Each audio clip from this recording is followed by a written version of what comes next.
तो आज हम बात करने जा रहे हैं भोजपुरी इंडस्ट्री की सबसे खूबसूरत और सबसे हिट एक्ट्रेस अक्षरा सिंह के बारे में। जी हाँ, अक्षरा सिंह भोजपुरी इंडस्ट्री की सबसे खूबसूरत अदाकारा हैं।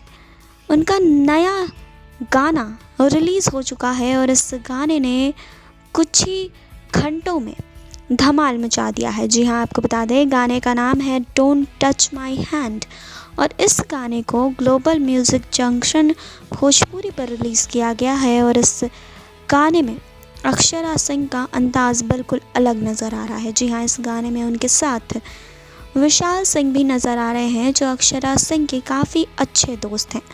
जी हाँ, आपको बता दें कि इस गाने को अब तक 3 लाख से भी ज़्यादा व्यूज़ मिल चुके हैं। जी हाँ, इस गाने को खुद अक्षरा सिंह ने अपनी आवाज़ दी है। लिरिक्स अरविंद निषाद ने दिया है। म्यूज़िक डायरेक्टर हैं आशीष वर्मा।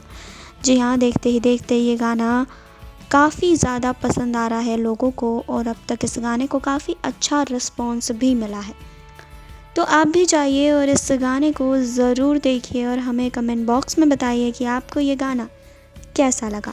बाकी और खबरों के लिए जुड़े रहिए हमारे साथ। नेक्स्ट 9 भोजपुरा से सुरभि की रिपोर्ट।